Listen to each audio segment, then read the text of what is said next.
चलिएगा, स्वागत है आप सभी का साइंस और टेक के इस ऑफिशियल प्लेटफॉर्म के ऊपर। मैं अंकित से चलिएगा, जल्दी से आप जुड़ जाइएगा। आज मैं आपको और कुछ नई बातें आपको सिखाने वाला हूं, नई बातें मैं आपको आज बताने वाला हूं। सभी लोग का बहुत बहुत स्वागत है, जितने भी लोग मुझे यहाँ पर देख रहे हैं। ओके, अनुज, प्रहलाद, प्रियंका, स्वाति, सीमा, सरोज, सभी का नमस्कार स्वीकार है भाई। जहां जहां से आप लोग नमस्कार मुझे प्रेषित कर रहे हैं भाई, ठीक है। सीमा, ओके, रोशनी, शिल्पा, नादान परिंदा, ओके, अच्छा नाम नादान परिंदा, पायल, अंकित, राहुल,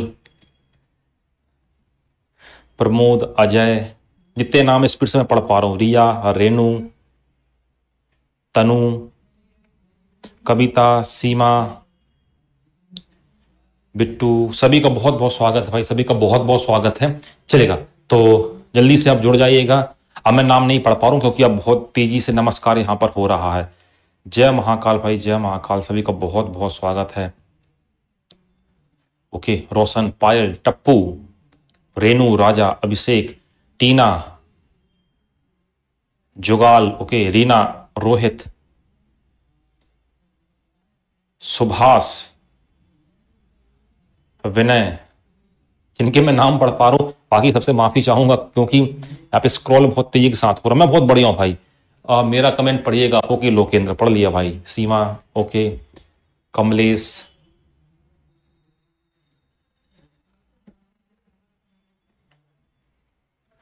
चलो चलो चलो चलो चलिए, सभी को बहुत बहुत नमस्कार, सभी का बहुत बहुत स्वागत है। जैसा कि मैंने आपको बोला है कि ये साइंस और टेक स्पेसिफिक चैनल जो है यहाँ पे, जहां से मैं आप सभी से मुखातिब हूं। चलेगा, जिनके मैं नाम नहीं बोल पाऊं सभी से माफी चाहूंगा क्योंकि कमेंट बहुत तेजी से स्क्रॉल यहाँ पर हो रहे हैं। चलेगा, तो मैं स्टार्ट करना चाहूंगा आज का सेशन। जय श्री कृष्णा। चलिएगा, जरा कमेंट को आप विराम दीजिएगा, जल्दी से आप जुड़ जाइएगा। बहुत तेजी से कमेंट ऊपर खिसक रहे हैं भाई, मैं बिल्कुल ही नहीं पढ़ पा रहा हूं, माफी चाहूंगा, मैं बिल्कुल माफी चाहूंगा। कमेंट बहुत तेजी के साथ ऊपर जा रहे हैं, तो मैं आप सभी लोगों से माफी चाहूंगा।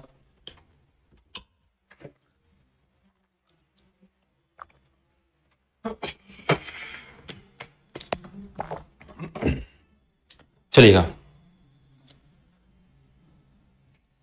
अब मुझे क्लास स्टार्ट करनी चाहिए, ठीक है। चलिएगा, मैं क्लास को अब स्टार्ट करता हूं। अब मेरा ध्यान कमेंट के ऊपर नहीं है, अब मेरा ध्यान कहां पर, बोर्ड के ऊपर है। चलिए, जितने भी लोग मुझे यहां पर देख रहे हैं, मैं आप सभी को बता दूं, इस प्लेटफॉर्म के ऊपर मैं आप सभी को फिजिक्स सिखा रहा हूं। पिछले 3 या 2 लेक्चर करीब यहां पर हो चुके हैं, पिछले 2 या 3 लेक्चर यहां पर हो चुके हैं। आज ये अगला चौथा लेक्चर होगा, तीसरा लेक्चर होगा। पीडीएफ मैंने यहां से, मेरी तरफ से हरी झंडी हो चुकी है। जितने भी लोग बोल रहे हैं सर आपने पीडीएफ नहीं दिया है, तो मेरी तरफ से मैंने पीडीएफ को हरी झंडी दे दी है। आप सभी को पीडीएफ आज उपलब्ध हो जाएगा। मैं आज एक बार और बात कर लेता हूं, मैंने पीडीएफ बना के सभी को हाथ से लिख के, सुंदर राइटिंग में लिख के दे दिया है। कंटेंट वाले बहुत ही जल्द आपको पीडीएफ सेंड कर देंगे, या तो आज कर देंगे या तो कल कर देंगे। चलिएगा,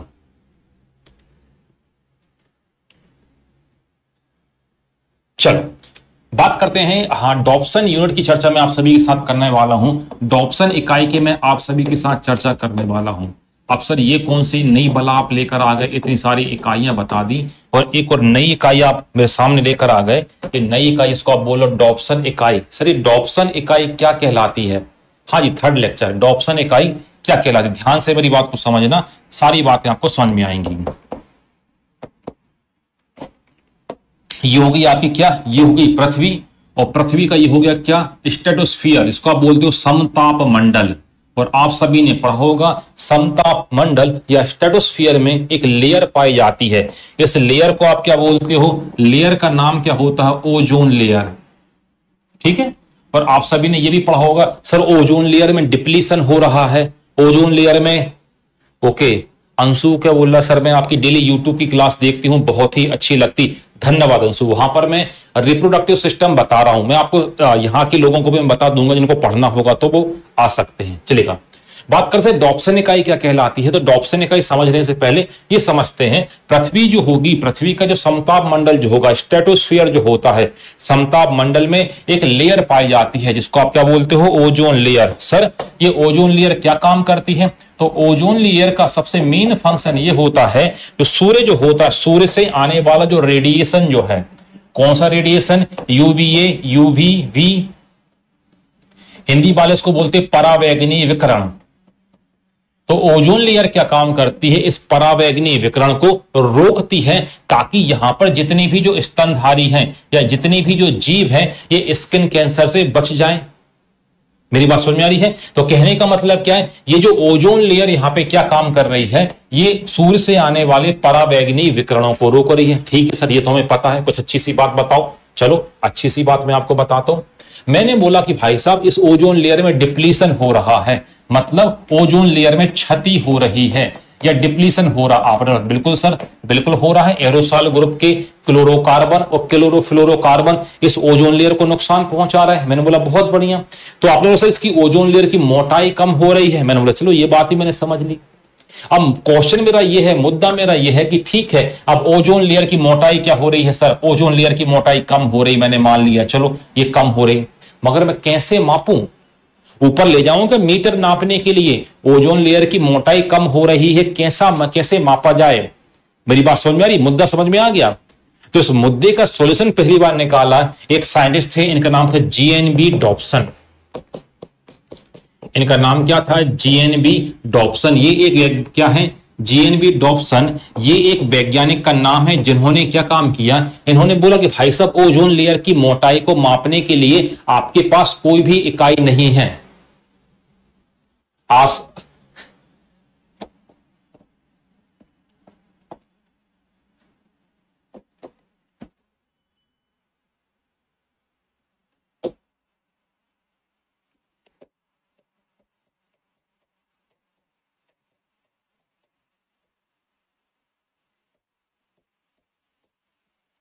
चलो, तो सर ये ओजोन लेयर की मोटाई क्या हो रही है? ओजोन लेयर की मोटाई कम हो रही है। तो सर इसको मापने के कैसे मापा जाए? तो डॉप्सन साहब ने बताया कि एक काम करते हैं। डॉप्सन साहब ने इसको मापने के लिए एक इकाई दी। चूंकि इन्होंने क्या बोला, चूंकि इन्होंने ये बोला कि सर चूंकि ये इकाई मैंने दी है और मेरा नाम है जीएनबी डॉप्सन, तो उसको क्या बोला जाएगा? इसको डॉप्सन इकाई के नाम से जाना जाता है या डॉप्सन यूनिट के नाम से जाना जाता है। मैं आपको बता दूं, एक डॉप्सन यूनिट बराबर क्या होगा? 2.69 into 10 to the power 20 molecule per square metre.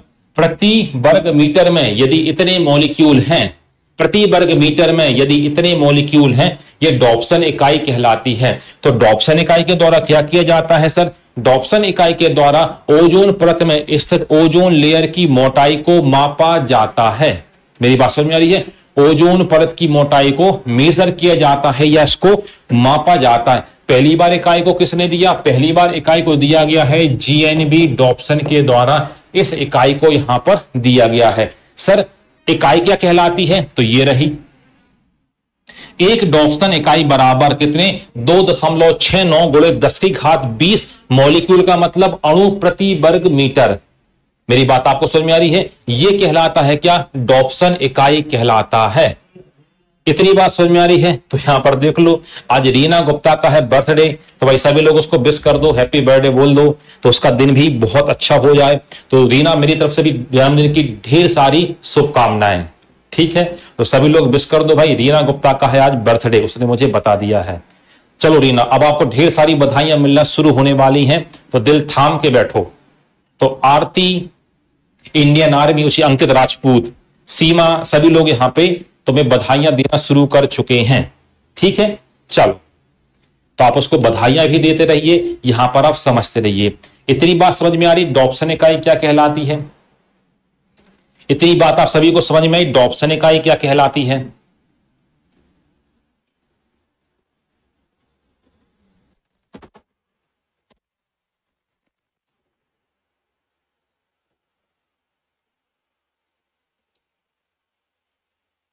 Reena को बहुत सारी बधाइयां मिलने लगी होंगी।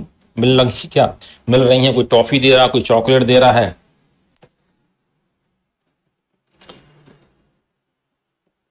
चलो, बहुत ही बढ़िया, ढेर सारी बधाइयां तो मिल रही हैं। ठीक है, चलो बहुत ही बढ़िया।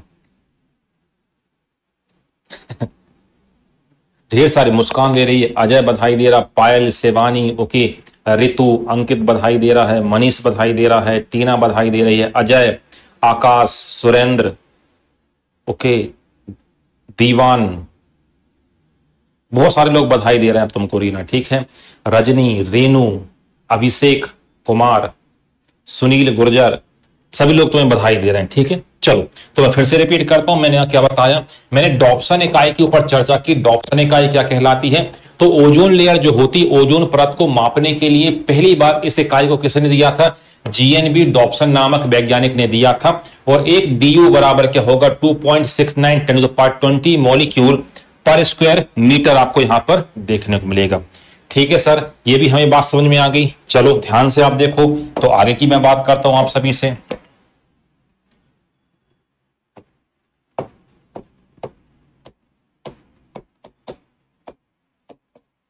कल कोई चर्चा कर ही रहा तो मैंने कहा इसी को मैं निपटा भी देता हूं।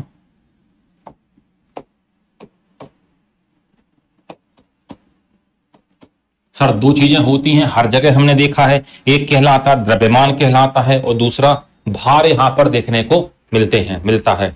इसका यूज हम नहीं करते हैं अतुल रघुवंशी, इसका यूज साइंटिस्ट लोग करते हैं, वैज्ञानिक लोग इसका उपयोग करते हैं। सोनम ने क्या पूछा है? सिर्फ ओजोन लेयर को ही मेजर करते हैं? ये स्पेसिफिक ओजोन लेयर के लिए ही बना है सोनम, स्पेसिफिक ओजोन लेयर के ही लिए बना है। चलो बात करते हैं अगली बात। देखो आप, आपको दिखाई दे रहा होगा मास, आपको दिखाई दे रहा होगा और वेट आपको दिखाई दे रहा होगा। सर नोट नहीं किया, कितनी देर से मैंने लिखा हुआ था, कितनी देर से मैंने लिखा हुआ था, क्यों नहीं किया भाई नोट? नैनोमीटर किताब में 10 की हाथ, ऋण 6 नहीं भाई साहब, ऋण 9 अर्जुन सिंह, ठीक है। हाँ जी मेरी क्लास, अच्छा सुभाष करा सर आपकी यूट्यूब पे क्लास शानदार चलती है। मैंने कहा बहुत बढ़िया, यहां भी तो चल रही शानदार। चलो देखते हैं, बात करते हैं मास। क्या बात करते हैं? मास क्या कहलाता है? मास किसी भी जो पदार्थ जो होता है उसकी इंटरनल प्रॉपर्टी कहलाती है। इंटरनल प्रॉपर्टी, आंतरिक गुण इसको आप बोल सकते हो। जबकि भार आपको जो देखने को मिलेगा, भार क्या कहलाएगा? डब्ल्यू क्या कहलाएगा? डब्ल्यू कहलाएगा एम इंटू जी। जब कभी भी किसमें? द्रव्यमान में, जब किसी भी द्रव्यमान में जी मतलब ग्रेविटेशनल फोर्स का गुणा किया जाता है, तो यहां पे क्या कहलाता है? ये भार कहलाता है। मेरी बात आपको समझ में आ रही है? ठीक है। तो द्रव्यमान क्या कहलाता है? किसी पदार्थ का इनर्शिया बोल सकते हो, किसी पदार्थ का जड़त्व कह सकते हो, ये कहलाता है, इसका द्रव्यमान कहलाता है। जबकि भार क्या कहलाता है? जब कभी भी द्रव्यमान में जी का गुणा आप करते हो। अंतर ही बता रहा हूं, कविता रैकवार अंतर ही बता रहा हूं, अंतर ही बता रहा हूं मैं। सर ये डिस्टेंस की इकाई है डॉप्सन? नहीं, डॉप्सन ओजोन लेयर को मापने की इकाई है। ऋतिक श्रीवास्तवा,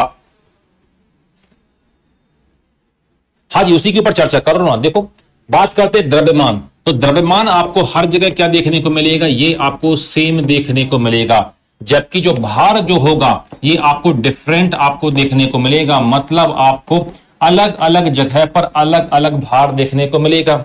ऐसा क्यों है? ऐसा इसीलिए है क्योंकि जहां जहां पर जी का मान परिवर्तित तो होगा, वहां वहां पर क्या हो जाएगा? आर का, डब्ल्यू का मान आपको परिवर्तित होता हुआ दिखाई देगा। हाँ जी मैं स्लो ही पढ़ा रहा हूं, इतना स्लो पढ़ा रहा हूं, कितना स्लो और बताऊं मैं? हाँ जी क्या बोला है? सर यूट्यूब पे एक बार आपसे पढ़ लिया है। ओके ओके बहुत बढ़िया। यूट्यूब पे मैं पढ़ा रहा हूं ना, वहां पर मैं प्रजनन तंत्र पढ़ा रहा हूं, वहां पे मैं जूलॉजी पढ़ा रहा हूं और आपको मैं फिजिक्स में आपको बता रहा हूं, ठीक है। चलो तो मैं किसके बारे में अंतर बता रहा हूं? द्रव्यमान के बारे में और भार के बारे में अंतर बता रहा हूं। तो द्रव्यमान क्या होगा? हर जगह क्या होगा? समान होगा। देखो मेरी बात को आप ध्यान से सुनिएगा, समान कैसे होगा? तो क्वेश्चन भी बना हुआ है, समान आपको कैसे देखने को मिलेगा? क्वेश्चन ये आया था, अब मेरा क्वेश्चन सुनिएगा फिर आप आंसर दीजिएगा। एक व्यक्ति का द्रव्यमान चंद्रमा पे 50 किलो है। मेरे क्वेश्चन को ध्यान से सुनना। एक व्यक्ति का द्रव्यमान चंद्रमा के ऊपर 50 किलो है, पृथ्वी के ऊपर इसका द्रव्यमान कितना होगा? मुझे जल्दी से आंसर करके बताओ। मेरी बात समझ में आ रही है? एक व्यक्ति का द्रव्यमान चंद्रमा के ऊपर 50 किलो है, पृथ्वी के ऊपर इसका द्रव्यमान कितना होगा? जल्दी से मुझे आंसर करके बताओ, जल्दी से मुझे आप आंसर बताओ।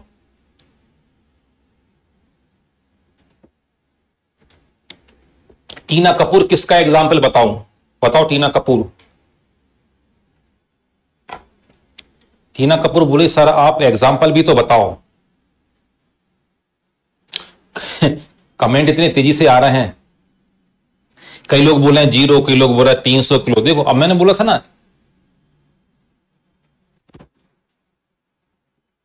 ध्यान से मेरी बात को समझो। मैंने क्या बोला था? किसी व्यक्ति का द्रव्यमान कितना है? 50 किलो है। तो मैंने बोला चंद्रमा पे 50 किलो है, तो बताओ पृथ्वी पे कितना होगा? कुछ लोग दशमलव में निकाल के बता रहे हैं, बहुत ही होशियार लोग, कुछ 300 किलो तक बोल रहे हैं। भाई साहब, जब मैं समझा चुका हूं आपको कि द्रव्यमान जो होता है ये परिवर्तनशील नहीं होगा, तो 50 किलो पृथ्वी पर है, चाहे बृहस्पति पे चले जाओ, चाहे सूर्य पे भी आप चले जाओ, तब भी 50 किलो द्रव्यमान आपको देखने को ही मिलेगा। मेरी बात आप सभी को समझ में आ रही है? कहने का मतलब क्या है कि द्रव्यमान परिवर्तित नहीं होगा। हां, भार परिवर्तित हो जाएगा। क्यों परिवर्तित हो जाएगा? क्योंकि पृथ्वी पर क्या होगा? 6 गुना ज्यादा होगा चंद्रमा की अपेक्षा। कई लोग बोले थे 6 का गुणा कर दिया 50 में, कई लोग बता रहे कि सर 150 किलो। तो भाई साहब मैं आपसे पूछ ही नहीं रहा हूं ये 150 किलो। मैंने आपसे भार नहीं पूछा है, मैंने आपसे द्रव्यमान पूछा। तो द्रव्यमान हर जगह क्या होता है? समान होता है, जबकि भार क्या होता है? आपको अलग अलग आपको यहां पर देखने को मिलेगा। मेरी बात इतनी समझ में आ रही है? मेरी बात आपको इतनी समझ में आ रही है? चलिए बात करते हैं जो द्रव्यमान जो होता है इसका एसआई मात्रा क्या होता है? आप सभी ने पढ़ा होगा एसआई मात्रा इसका किलोग्राम आपको देखने को मिलेगा, जबकि जो वेट जो होगा, भार जो होगा, इसका मात्रक आपको न्यूटन आपको देखने को मिलता है। हाँ, बहुत सारे लोगों ने सही आंसर दिया था। तो मैं द्रव्यमान और भार के बारे में आपको अंतर बता रहा हूं। क्या कि जो द्रव्यमान जो होगा इसका मात्रा क्या होगा? आपका किलोग्राम होगा, जबकि भार का मात्रा क्या होगा? आपका न्यूटन आपको यहां पर देखने को मिलेगा। मेरी बात समझ में आ रही है? जो द्रव्यमान जो होगा ये अपरिवर्तनशील होगा, जहां जहां भी आप जाओगे बिल्कुल समान ही रहेगा, जबकि ये परिवर्तनशील होगा। क्यों? आपने थोड़ा बहुत आपने पढ़ा होगा पृथ्वी के बारे में। तो पृथ्वी पर जो ध्रुव जो होते, आगे मैं आपको पढ़ाऊंगा, ध्रुवों पर जी का मान क्या होता? अधिक होता है। अधिक होता है। भूमध्य रेखा पर ये कम होता है, जबकि केंद्र में जी का मान क्या होता है? 0 होता है। तो पृथ्वी के अलग अलग भागों में द्रव्यमान क्या होता है? अलग अलग होता है। तो वेट कहलाता m इंटू जी। जहां पर जी का मान परिवर्तित होगा, जाहिर सी बात है W का मान परिवर्तित हो जाना चाहिए। जबकि ये क्या है? ये इनर्सिया कहलाएगा, ये उसका इनर्सिया ऑफ रेस्ट कहलाएगा, ब्राम का जड़त्व कहलाएगा, जिसका उसका अंतर्निहित प्रॉपर्टी, मतलब इसका भार जितना है ये अंतर्निहित प्रॉपर्टी है। तो द्रव्यमान अपरिवर्तनशील होता है, जबकि भार में परिवर्तन आपको देखने को मिलेगा। बहुत सारे लोगों का सही था सीमा, बहुत सारे लोगों का आंसर सही यहां पे था। ठीक है, चलेगा, बहुत बढ़िया।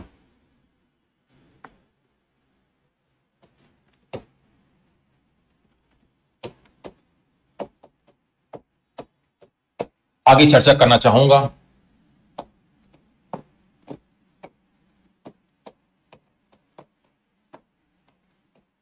चलिए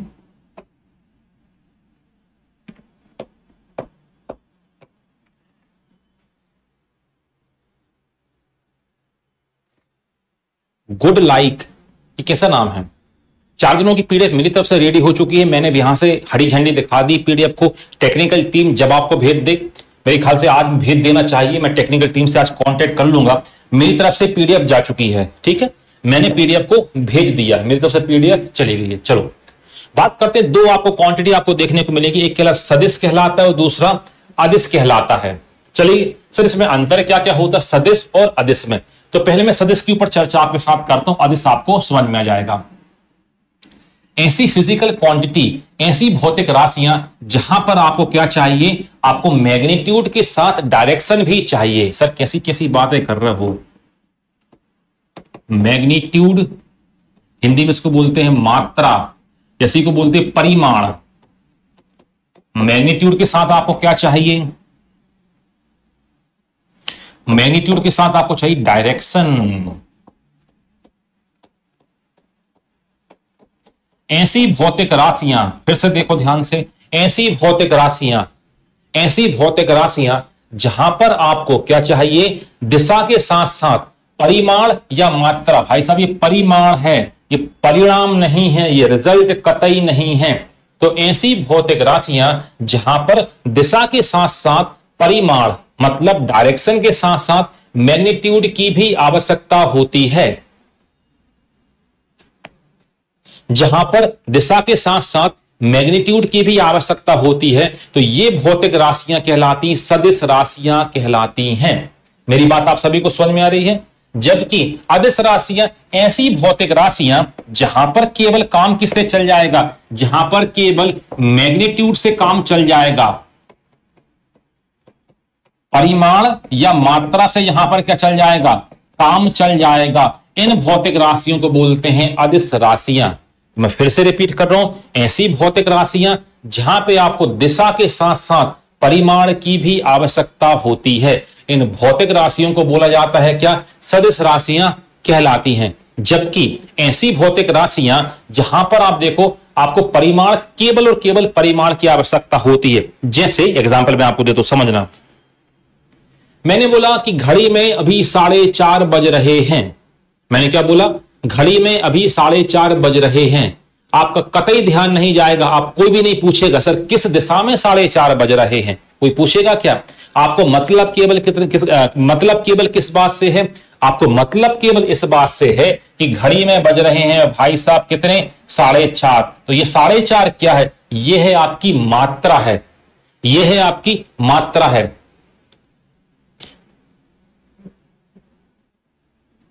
क्लास को 3 से 4 दिन हो गए हैं, 3 से 4 दिन हो गए भाई। आज मेरे ख्याल से चौथा लेक्चर है जहां पर मैं ये क्लास ले रहा हूं, ठीक है। इनसे संबंध में सारे क्वेश्चन मैं कल आपको सॉल्व भी कराऊंगा। अरे भाई पहला देखो तो मैंने हिंदी तक में लिखा है, इंग्लिश में भी लिखा है, परिमाण क्या कहलाता है, और बार बार बता भी रहा हूं मैं। मैंने बोला क्या 4:30 बज रहे हैं, तो आपने तुरंत बोलोगे कि सर, कभी आप ऐसा नहीं पूछोगे सर किस दिशा में 4:30 बज रहे हैं। आपको मतलब केवल कितने से, मतलब आप केवल 4:30 से मतलब है, मतलब जो 4:30 क्या है, यह है आपकी क्या, यह है आपका परिमाण, यह है आपकी मात्रा। तो यहां पर आपको दिशा की आवश्यकता नहीं होगी। मैंने बोला कि बाजार जाइएगा और बाजार जाके 1 किलोग्राम चीनी लाइएगा। मैंने क्या बोला, बाजार जाइएगा, बाजार जाके 1 किलोग्राम चीनी लाइएगा। हाँ, वेट में परिवर्तन होगा, अनु वेट में परिवर्तन होगा, वेट में परिवर्तन होगा, ठीक है।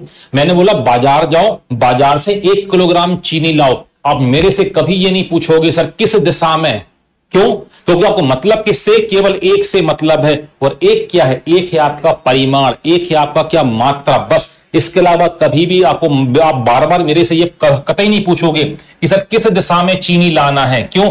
केवल मैंने बोल दिया 1 किलोग्राम चीनी लाई जाए।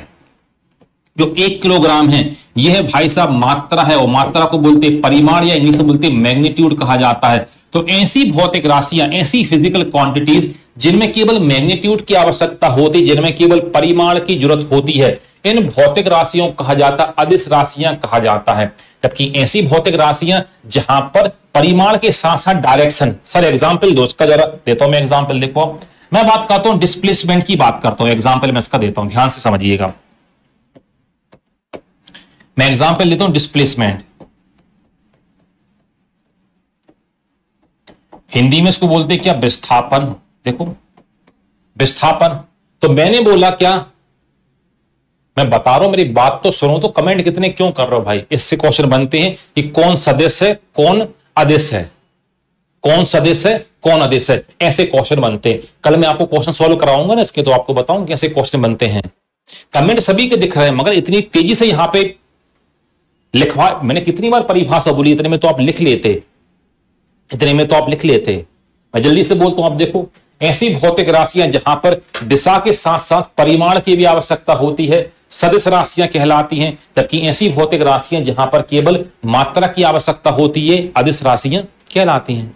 ठीक है, चलो तो बात करते हैं। सर इसका एग्जाम्पल दो। मैंने एग्जाम्पल दिया क्या, डिस्प्लेसमेंट, विस्थापन। तो मैंने बोला भाई विस्थापन, तो पहला क्वेश्चन आपका रहेगा सर कितना विस्थापन। मैंने बोला 1 किलोमीटर का विस्थापन।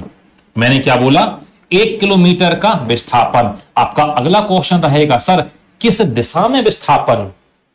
विस्थापन का मतलब होता है क्या, प्रारंभिक बिंदु और अंतिम बिंदु की बीच की दूरी। तो मैंने बोला आप यहां पे खड़े हो 0 पॉइंट पे, मैंने बोला 1 किलोमीटर विस्थापित हो जाओ। 1 किलोमीटर डिस्प्लेस्ड हो जाओ। आप बोलो सर किस दिशा में जाना है, मैंने बोला 1 किलोमीटर चले जाओ भाई साहब, पूर्व दिशा में चले जाओ।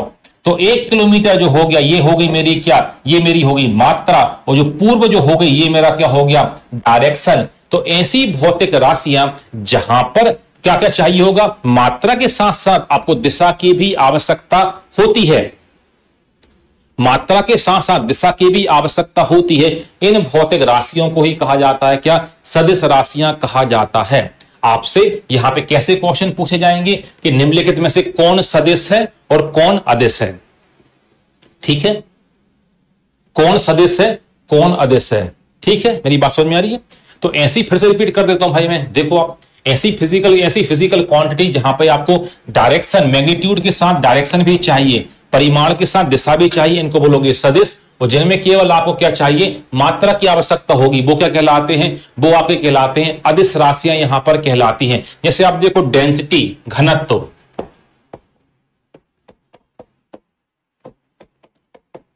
इसमें कभी भी आपको डायरेक्शन की जरूरत नहीं पड़ेगी।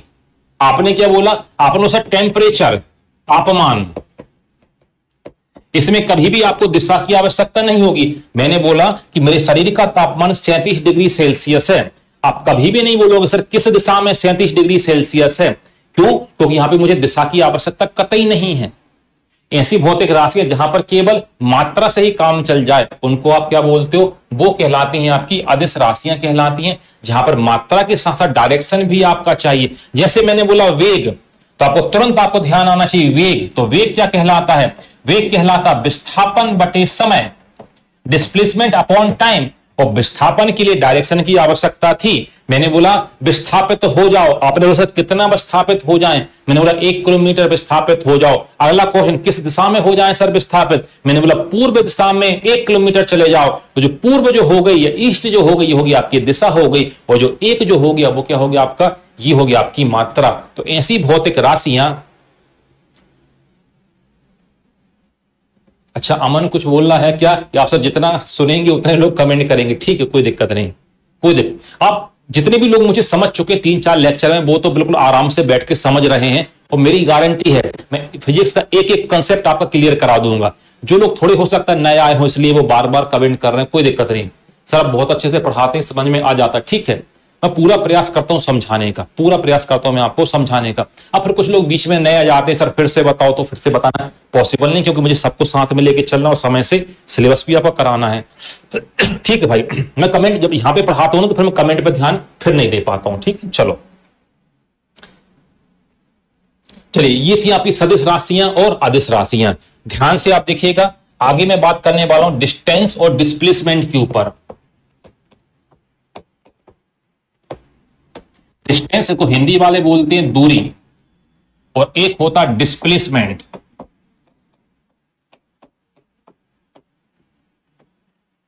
हिंदी वाले इसको बोलते हैं क्या, विस्थापन।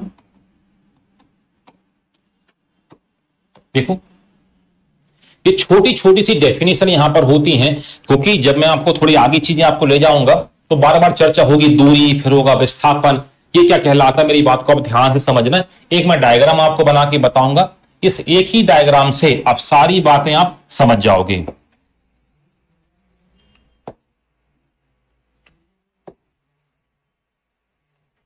चलो, मैं मान लो पॉइंट ए पर था, मैं पॉइंट ए से बी पर गया और पॉइंट बी से सी पर गया। ए से बीच की दूरी 1 किलोमीटर थी, बी से सी की दूरी 1 किलोमीटर थी, और सी से ए की दूरी भी क्या थी, 1 किलोमीटर। मेरी बात को आप ध्यान से सुनिएगा, हाँ मेरी बात को ध्यान से आप सुनिएगा। मैं बिंदु ए पर था, ए से बी पर गया, बी से सी पर गया। तो मैंने आपसे पूछा बताओ भाई साहब मैंने कितनी दूरी तय की, आपने बोला सर आपने जो दूरी तय की गई है ये है A B plus B C दूरी तय की गई है, मतलब आपने सर 2 किलोमीटर दूरी तय की है। मतलब आप ए से बी पर गए, बी से सी पर गए, तो यहां से 1 किलोमीटर ये दूरी तय की, और यहां से 1 किलोमीटर दूरी ये आपने तय की। मैंने बोला बहुत बढ़िया। मैंने बोला बताओ मेरा विस्थापन कितना हुआ, तो आपने बोला सर जो आपका डिस्प्लेसमेंट हुआ है ये हुआ ए टू सी हुआ है। मैंने बोला नहीं बताओ कितना हुआ, आपने बोला सर ये 1 किलोमीटर हुआ है। मैंने बोला बहुत बढ़िया। देखो यहां से ए पॉइंट पर मैं था, ए से मैं बी पर गया, बी से मैं सी पर गया, तो दूरी क्या कहलाएगी? दूरी कहलाएगी चले गए मार्ग की कुल लंबाई, जो आपका रूट था उसकी टोटल डिस्टेंस जितना आपने चला हुआ है। जैसे ए से बी पर गया, बी से सी पर गया, तो मैंने कितनी टोटल दूरी तय की गई? तो आपने बोला सर यहां से यहां की दूरी 1 किलोमीटर और यहां से यहां की दूरी 1 किलोमीटर, तो सर आपने 2 किलोमीटर दूरी तय की। मैंने बोला बहुत बढ़िया। मैंने बोला अब विस्थापन मेरा कितना हुआ? आपने बोला सर आप अभी यहां पर थे, यहां से आप यहां पर आ गए हो, तो यहां से यहां की दूरी है 1 किलोमीटर, तो आपका जो विस्थापन हुआ 1 किलोमीटर हुआ। तो मैंने कहा विस्थापन क्या होता है? तो आपने ये बोला कि सर विस्थापन जो होता किसी भी वस्तु के इनिशियल पॉइंट प्रारंभिक बिंदु और अंतिम बिंदु, किसी भी वस्तु के प्रारंभिक बिंदु और अंतिम बिंदु के बीच की न्यूनतम दूरी, मतलब जहां से मैंने शुरुआत की थी वहां से मैं चला और अंतिम बिंदु कहां पर पहुंचा, शुरुआत जहां से की थी कहां पर मैं पहुंचा, इसके बीच की जो मिनिमम डिस्टेंस होती है यही क्या कहलाता है? विस्थापन कहलाता है। इतनी बात समझ में आ रही? और ध्यान से देखो, ए से मैं बी पर गया, बी से सी पर गया, सी से मैं फिर से ए पर आ गया, तो मैंने बोला इस समय बताओ भाई मैंने कितनी दूरी तय की? आपने बोला सर चूंकि आप ए से बी पर गए मतलब ए बी दूरी आपने तय की, फिर बी से आप सी पर आए और प्लस सी से फिर कहां पे आ गए? ए पर आ गए। सर आपने 3 किलोमीटर की दूरी तय की। मैंने बोला बहुत बढ़िया।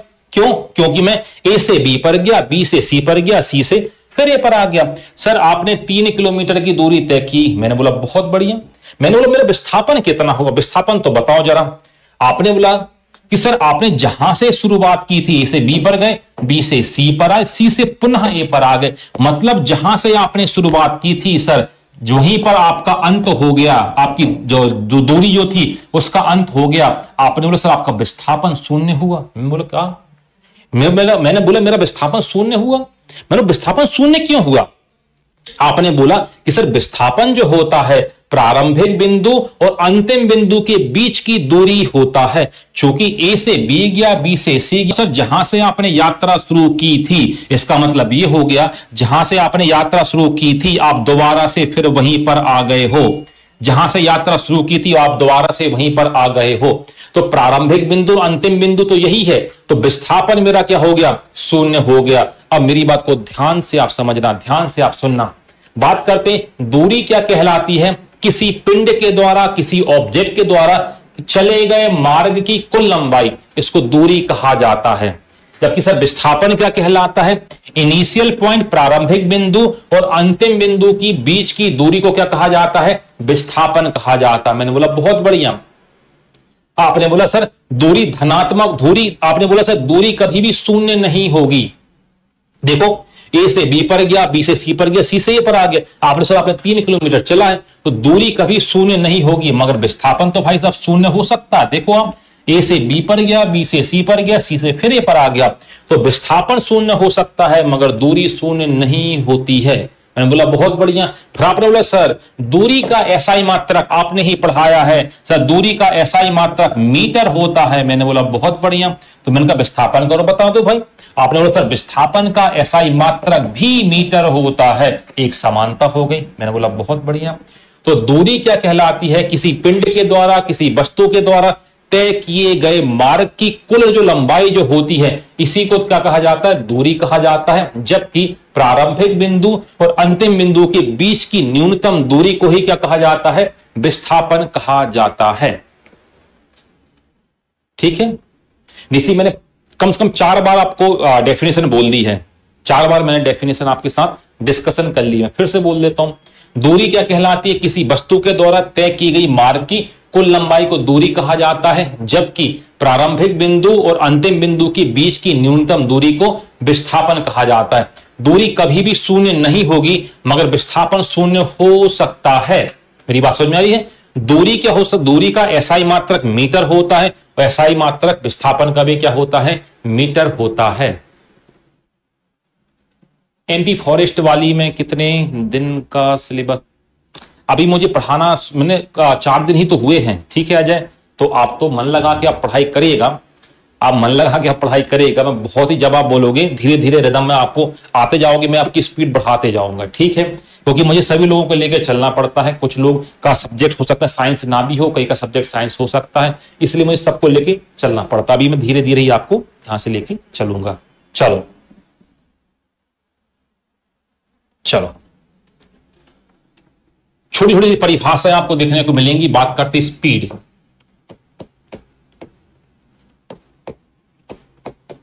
हिंदी में इसको बोला जाता है क्या? हिंदी में इसको कहा जाता है चाल चाल। चाल क्या कहलाती है? किसी वस्तु की स्थिति में समय के सापेक्ष जो परिवर्तन होता है, यह वस्तु की चाल कहलाती है। कि किसी वस्तु की स्थिति में समय के सापेक्ष हुआ परिवर्तन क्या?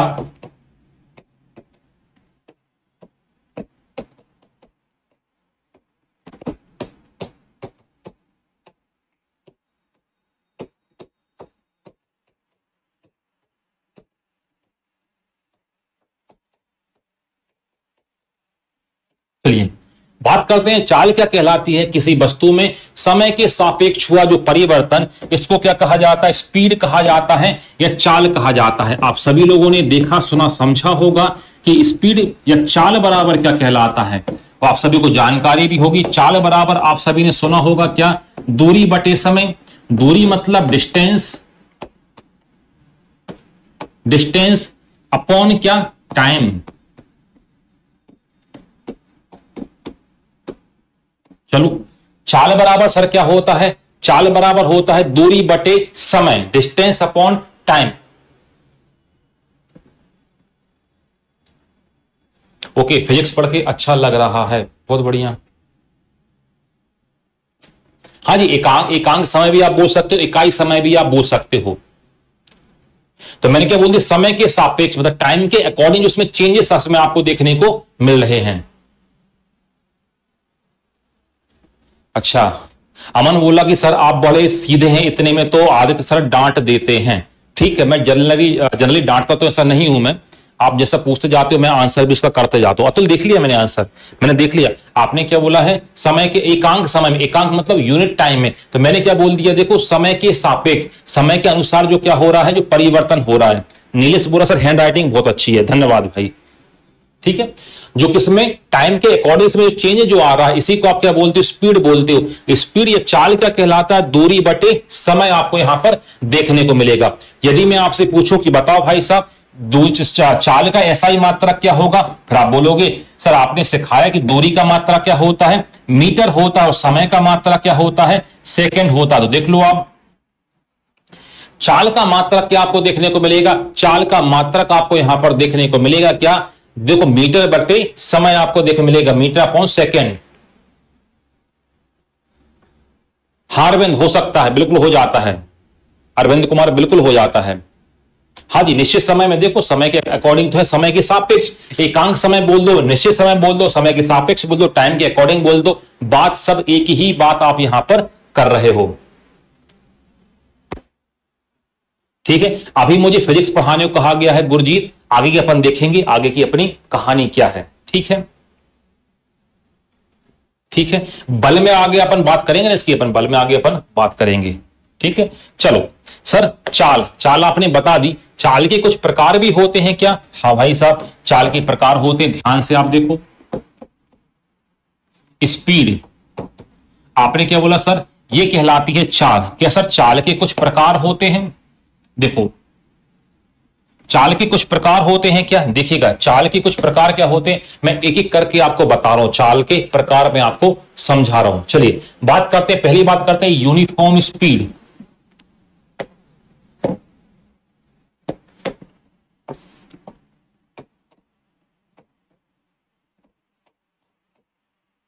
हिंदी में इसको बोलते हैं एक समान चाल।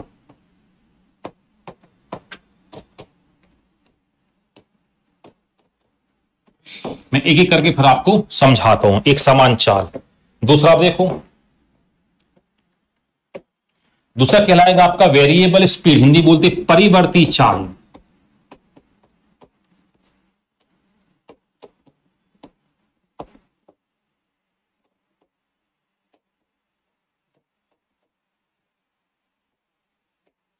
अगला आप देखो, तीसरा कहलाता एवरेज स्पीड।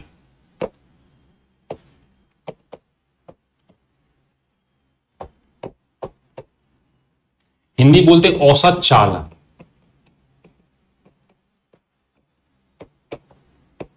और चौथा कहलाता इंस्टंटेनियस स्पीड।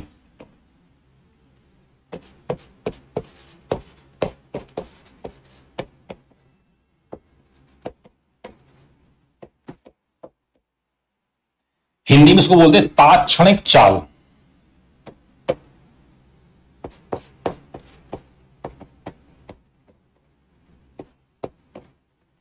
सर ये कितने प्रकार हो गए? तो आप ध्यान से आप देखो, स्पीड अभी मैंने आपको बता दिया, क्या ये स्पीड के बारे में मैंने आपको थोड़ी बेसिक सी आपको जानकारी यहां पर आपको दे दी। अब मैं आपको ये बता रहा हूं कि जो चाल जो होती है, स्पीड जो होती है, इसके 4 प्रकार होते हैं। सर कौन कौन से प्रकार होते हैं? पहला कहलाता एक समान चाल, दूसरा कहलाता है परिवर्ती चाल, तीसरा कहलाता एवरेज स्पीड औसत चाल, और चौथा कहलाता तात्क्षणिक चाल। सर ये होती कैसे हैं, क्या इसको आप बताओगे? बिल्कुल मैं बताता हूं, ध्यान से आप समझना। हालांकि डेफिनेशन तो आपसे कभी भी नहीं पूछेगा, कोई भी आपसे नहीं पूछेगा डेफिनेशन परिभाषा, मगर ये शब्द हमेशा आपको देखने को मिलेंगे। औसत चाल के आपने पढ़ा भी हो कहीं पर, यूनिफॉर्म मोशन, वेरिएबल स्पीड और इंस्टेंटेनियस स्पीड या तात्क्षणिक चाल। ठीक है, चलो पहले बात करते हैं अपन यूनिफॉर्म मोशन की बात करते हैं, एक समान चाल की बात करते हैं, फिर आप मुझे आंसर आप देना।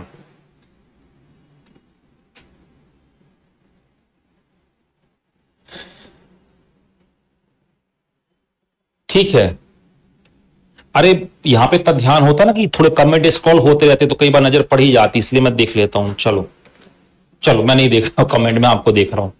बात करते एक समान चाल क्या कहलाती है? जैसे मेरी गाड़ी या मेरी बाइक आ गई, हाईवे पे आ गई, मैं क्वेश्चन आपसे करूंगा, आप ध्यान से आप समझिएगा। अब फिजिक्स का लेवल आप देख रहे हैं, धीरे धीरे करके मैं कहां तक आपको लेकर जाता हूं। बहुत कम लोग ऊपर तक जा पाएंगे, क्योंकि अब धीरे धीरे ऊंचाई आएगी, आने वाले समय में आपको देखने को मिलेगा। धीरे धीरे स्टेप बाय स्टेप मैं ऊंचाई पे जाते जाऊंगा, फिर लोग पीछे फंसे रह जाएंगे। चलो अब ध्यान से बात समझना। मेरी बाइक स्कूटी जा रही थी, मैं हाईवे पे चल रहा था, तो हाईवे पे मेरी बाइक स्कूटी की स्पीड कितनी थी? मान लो थी 60 किलोमीटर पर आवर, एक घंटे में 60 किलोमीटर। बस रोड बहुत शानदार थी, बस मैंने 60 के ऊपर एक्सीलरेटर किया और बढ़िया आराम से बैठ गया और मौसम का मजा लेते हुए जा रहा हूं। बताओ ये मेरी चाल कैसी है, ये मेरी स्पीड कैसी है? मैं हाईवे पे जा रहा हूं, बस 60 की स्पीड मैंने एक्सीलरेटर पकड़ लिया और बस मेरी गाड़ी बिल्कुल दूर तक मुझे साफ साफ दिखाई दे रहा है और मेरी गाड़ी बिल्कुल सीधी चली जा रही है। तो मुझे आप ये बताओ कि मेरी चाल कैसी है? जल्दी से बताओ मेरी चाल कैसी है? इन चारों में से बताओ मेरी चाल कैसी है। 4 ऑप्शन आपको दिए गए हैं, इन 4 ऑप्शन में से मेरी चाल आपको कैसी दिखाई दे रही है? जल्दी से आंसर करके बताओ भाई।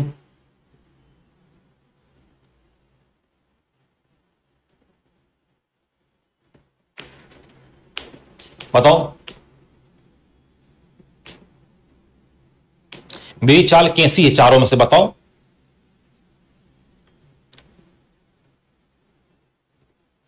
ओके, बहुत सारे लोग करेक्ट आंसर मुझे दे रहे हैं, बहुत बढ़िया, बहुत ही बढ़िया भाई, बहुत ही बढ़िया। हर घंटे में बराबर दूरी तय कर रहा हूं, बहुत बढ़िया। चलो बहुत ही बढ़िया। तो मेरी जो चाल, लगभग सभी लोग आंसर दे रहे हैं, मेरी जो चाल है, चाल मेरी कैसी है? चाल मेरी है एक समान चाल आपको देखने को मिलेगी। क्यों? क्योंकि समान समय में मैं समान दूरी को तय कर रहा हूं। एक घंटे में मैं 60 किलोमीटर की दूरी को तय कर रहा हूं। तो समान समय अंतराल में जब समान दूरी को तय किया जाता है तो ये वाली चाल कहलाएगी एक समान चाल कहलाएगी। बहुत ही बढ़िया, बहुत ही बढ़िया। समान समय अंतराल में जब समान दूरी तय करूंगा, एक घंटे में मैं ए से बी पहुंचा, बी से सी पहुंचा, सी से डी पहुंचा, तो एक समान चाल में जब समान दूरी तय करूंगा तो मैं बोलूंगा भाई साहब मेरी जो स्पीड है यह यूनिफॉर्म स्पीड है, एक समान चाल आपको देखने को मिलेगी। बहुत बढ़िया, सभी ने करेक्ट आंसर दिया है। चलो अब देखो फिर से उसी एग्जाम्पल को लेते, मेरी बात को ध्यान से आप समझना। मैं बाइक या स्कूटी चला रहा था, मैं हाईवे पे आ गया, मैं बाइक या स्कूटी चला रहा था, मैं हाईवे पे आ गया, तो मैंने बड़ी स्पीड पे जा रही, 60 की स्पीड पे जा रही थी गाड़ी, जा रही थी। मैंने देखा भाई रोड और अच्छी बनी हुई है, मैंने एक्सीलेटर और दिया, मैंने गाड़ी को 80 पे कर दिया। मगर गाड़ी कभी तेज नहीं चलानी चाहिए, 60 की स्पीड पे जा रहा था, रोड थोड़ी अच्छी थी, मैंने एक्सीलेटर और बढ़ा दिया, मेरी गाड़ी 80 पे जा रही थी। फिर मैंने देखा आगे गाय वगैरह बैठी थी, मैंने कम कर दी, फिर रोड सही थी, फिर स्पीड बढ़ा दी। मैंने आगे देखा, आगे चौराहा था, फिर मैंने स्पीड कम कर दी, और फिर रोड देखा, फिर रोड सही थी, फिर मैंने स्पीड बढ़ा दी।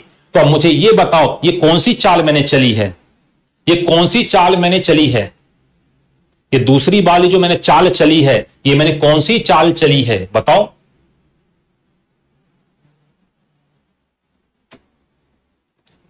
बहुत बढ़िया, आकाश कौरव ने मुझे आंसर दे भी दिया है। ये मैंने कौन सी चाल चली है?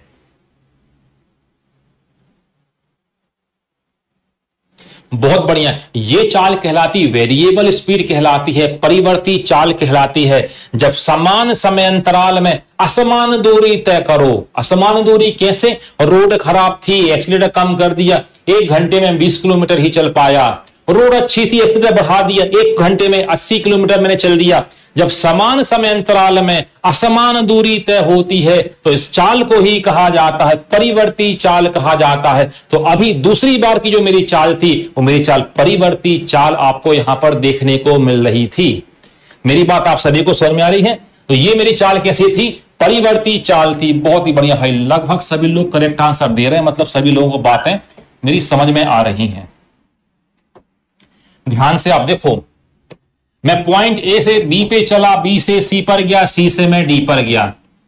भाई यदि मैं बोलूं यहां से यहां की जो दूरी ए से बी तक मैं केवल 60 किलोमीटर प्रति घंटे की रफ्तार से मैं चला, ए से बी पर कितना? 60 किलोमीटर प्रति घंटे चला। तो मैंने बोला सर ए से बी तक आपने एक समान चाल चली है, ये आपकी कहलाएगी यूनिफॉर्म मोशन कहलाएगी। बी से सी मैंने 80 किलोमीटर प्रति घंटे की स्पीड से तय की, तो आपने सर बी से सी तक की तो एक समान कहलाएगी। सी से डी तक रोड खराब थी, मेरी स्पीड हो गई 40 किलोमीटर प्रति घंटा हो गई। सी से डी तक तो मेरी स्पीड हो गई एक समान। तो ये यूनिफॉर्म यूनिफॉर्म यूनिफॉर्म एक समान। परिवर्ती कब होगी? मैंने बोला ए से बताओ डी तक। तो आपने सर पहले आप 60 पे चल रहे थे, फिर 80 पे, फिर 40 पे आ गए। तो समान समय अंतराल में मतलब एक घंटे में आपने सर अलग अलग दूरियां तय की गई हैं। मतलब ए से लेके डी तक जाने में ये परिवर्ती चाल है आपकी। ए से लेके डी तक जाने में क्या है आपकी? ये परिवर्ती चाल है। मेरी बात आप सभी को समझ में आ रही है? मैंने बोला ठीक है, ये परिवर्ती चाल है क्योंकि समान समय अंतराल में एक घंटे में यहां 60 किलोमीटर, यहां 80 और यहां पर फिर 40 मैंने तय की। तो समान समय अंतराल में जब असमान दूरी तय करते हो, इसी को बोलते वेरिएबल स्पीड कहा जाता है, परिवर्ती चाल कहा जाता है। मेरी बात समझ में आई? चलो सर ये बात हमें समझ में आ गई। मैंने बोला भाई साहब मुझे ये तो बता दो, एवरेज स्पीड नहीं बताओगे क्या? मुझे बता दो मैंने यहां से यहां तक की दूरी कितने में तय की। तो आपने बोला सर ये तो 60 थी, ये 80 थी, ये थी, तीनों को जोड़ के आप 3 का भाग कर दो, तीनों को जोड़ के 3 का भाग कर दो। तो आपने क्या बोला? सर जब एवरेज औसत मैं निकालूंगा तो इसका औसत थोड़ा घट जाएगा, इसका घट जाएगा, इसका थोड़ा सा बढ़ जाएगा। तो एवरेज स्पीड क्या कहलाएगी? एवरेज स्पीड क्या कहलाएगी? औसत चाल बटे औसत समय जो आपको देखने को मिलेगा, ये मेरी एवरेज स्पीड यहां पर कहलाएगी। मेरी बात समझ आ रही है? हाँ जी, फिजिक्स कविता बोली फिजिक्स पढ़ाते हैं तो पता ही नहीं। मैं एक एक कंसेप्ट क्लियर कराता हूं, मैं याद नहीं कराता हूं, मैं एक 1 लाइन लिख के याद नहीं कराता हूं, मैं कंसेप्ट आपको बता रहा हूं। कंसेप्ट आप समझ लोगे, सारी परेशानियां आपकी दूर हो जाएंगी। सर एवरेज स्पीड भी हमें समझ में आ गई। सर तीसरी और बता दो तो काम ही खत्म हो जाए, स्पीड वाला टॉपिक ही आपका समझ में आ जाएगा। चलो तीसरी है इंस्टेंटेनियस, हिंदी बोले तात्क्षणिक चाल। सर कैसा शब्द है? तात्क्षणिक, इंस्टेंटेनियस। इंस्टेंटेनियस तात्क्षणिक चाल क्या कहलाती है? तात्क्षणिक चाल में आपको बता दूं, तात्क्षणिक चाल क्या कहलाती है? तात्क्षणिक चाल का मतलब होता किसी एक विशेष समय पर चाल, किसी एक विशेष, मैं एग्जांपल आपको देता हूं, किसी एक विशेष समय पर चाल। देखो एग्जांपल मैं आपको दे रहा हूं, आप 6 घंटे से पढ़ाई कर रहे थे, आप 6 घंटे से पढ़ाई कर रहे थे और बीच में हो गया, मान लो आपने 10 मिनट के लिए मोबाइल को उठाया। 6 घंटे से आप पढ़ाई कर रहे थे, वो 10 मिनट के लिए आपने मोबाइल को उठाया, उसी 10 मिनट के दौरान पापा आपके स्टडी रूम में आ गए, जहां पे आप पढ़ते पापा आ गए, तो पापा क्या बोलेंगे? अरे ये तो पढ़ाई नहीं कर रहा, ये तो मोबाइल चला रहा है। आप कह रहे हो नहीं नहीं बस अभी 5 मिनट पहले ही उठाया है फोन। मतलब उस क्षण पर स्पीड क्या होगी, उसको बोलते इंस्टेंटेनियस स्पीड। मान लो मैं यहां पर हूं तो आप बोलोगे मेरी स्पीड क्या है, मैं बोलूंगा 60 किलोमीटर, ये मेरी कहलाएगी इंस्टेंटेनियस स्पीड। इस पॉइंट पर हूं, ये कहलाएगी 80, ये मेरी होगी इंस्टेंटेनियस स्पीड। किसी विशेष क्षण पर जो स्पीड जो होती है उसी को ही बोला जाता है क्या, तात्क्षणिक स्पीड कहा जाता है।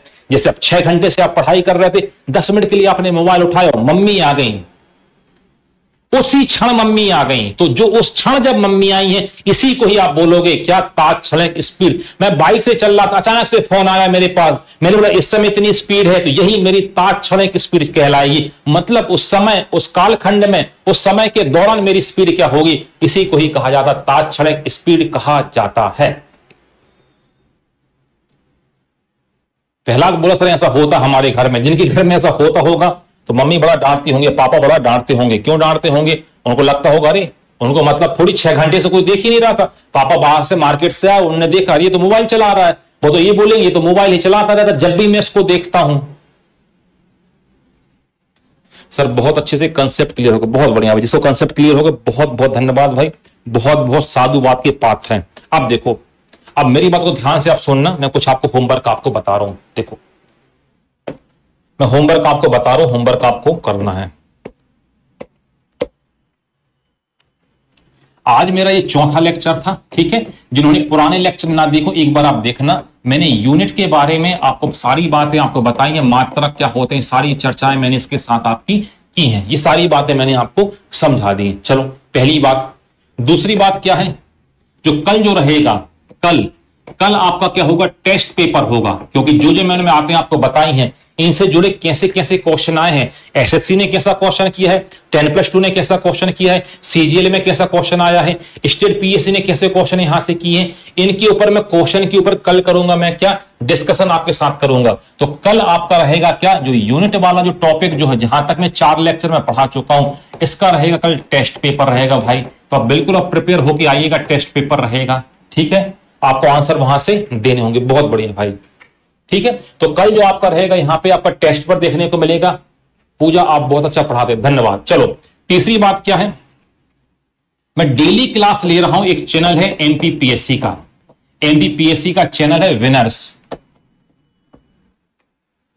जिस किसी को भी पढ़ना है जूलॉजी, जिस किसी को भी पढ़ना है जूलॉजी, हिंदी में इसको बोलते हैं जंतु विज्ञान। मैं जंतु विज्ञान पढ़ा रहा हूं, कितने बजे मैं पढ़ाता हूं, सुबह डेली 9 बजे मैं यहां पर क्लास ले रहा हूं। तो जो कोई भी जंतु विज्ञान पढ़ना चाहता है तो सुबह 9 बजे आ जाएगा एमपीपीएससी के विनर्स वाले चैनल पर। जंतु विज्ञान में भी मैं यहां पर पढ़ा रहा हूं प्रजनन तंत्र, मैं यहां पे सिखा रहा हूं क्या, प्रजनन तंत्र के बारे में सिखा रहा हूं। इंग्लिश में इसको बोलते हैं क्या, रिप्रोडक्टिव सिस्टम, रिप्रोडक्टिव सिस्टम, प्रजनन तंत्र के बारे में आपको बता रहा हूं। तो जिसको भी जूलॉजी, जंतु विज्ञान या बायोलॉजी पढ़नी है तो बिल्कुल सुबह 9 बजे आइएगा। कहां पर, यूट्यूब के ऊपर आइएगा, यूट्यूब के ऊपर आइएगा। यहां पर मैं प्रजनन तंत्र बता रहा हूं। कल मैं आपको बताने वाला हूं फीमेल रिप्रोडक्टिव सिस्टम के बारे में, मादा प्रजनन तंत्र के बारे में आपको बताने वाला हूं। तो सारी बातें चर्चा करूंगा, जैसे मेंस्ट्रुअल साइकिल क्या होता है, मासिक चक्र क्या होता है। कल कुछ मेल के बारे में कुछ मैंने मुझे बताना, जैसे मास्टरबेशन क्या होता है, इसको हस्तमैथुन बोलते हैं, नाइट फॉल क्या होता है। आज मैंने निरोध कंडोम के ऊपर चर्चा की थी, यदि आपने मेरा आज सुबह का लेक्चर देखा हो, तो चूंकि मेरा सब्जेक्ट है तो मैं बिल्कुल खुलकर चर्चा इसके बारे में कर सकता हूं। तो बिल्कुल आप आइएगा, सुबह 9 बजे क्लास होगी। तो कल मैं आपको मादा प्रजनन तंत्र के बारे में पढ़ाऊंगा, और यहां पर इस प्लेटफॉर्म के ऊपर कल आपका यूनिट में रहेगा क्या, टेस्ट पेपर रहेगा, ठीक है, चलेगा। तो आप सभी लोगों से मुलाकात करके बड़ा अच्छा लगा, आप सभी लोग बड़े अच्छे लोग हैं, धैर्य के साथ सुनते हैं, नोट्स बनाते हैं। बाकी इसका पीडीएफ मैं आज फिर तकनीकी टीम को बोल दूंगा, वो आपको सेंड करा देगा। तो सभी लोग बहुत अच्छे हैं, धैर्यपूर्वक सुनते हैं, नोट्स बनाते हैं। मेरी पूरी उम्मीद है कि आप पढ़ाई भी बहुत अच्छी कर रहे होंगे, क्योंकि आप पढ़ाई करते रहिएगा। क्योंकि आप देखिएगा, यदि आप स्टेट की तैयारी कर रहे हो और स्टेट से हो, तो स्टेट में स्पेसिफिक यदि मध्य प्रदेश से आप हैं तो यहां पर भी लंबे समय से मध्य प्रदेश में पीएससी की वैकेंसीज नहीं आई हैं, क्योंकि आप जिस एग्जाम की तैयारी कर रहे हो इस एग्जाम को मध्य प्रदेश पीएससी वाले भी एग्जाम को देते हैं। तो थोड़ी अपनी तैयारी को बढ़ाते रहिएगा, एमसीक्यू सॉल्व करते रहिएगा, क्योंकि वही लोग सिलेक्ट होंगे जो बहुत मेहनत कर रहे हैं। बाकी लोग तैयारी ही करते रह जाएंगे। तैयारी करना कोई सिलेक्शन का क्राइटेरिया कभी नहीं होता। तैयारी आप जो कर रहे हैं, किस डायरेक्शन में आपकी तैयारी हो रही है, कितना समय आप तैयारी को दे रहे हैं, क्योंकि आने वाला समय बहुत ही गोल्डन टाइम मुझे नजर यहां पर आ रहा है। आने वाले समय में ढेर सारी वैकेंसीज आने वाली हैं। जो भी लोग लगातार मेहनत करते रहेंगे वही लोग सफल होंगे।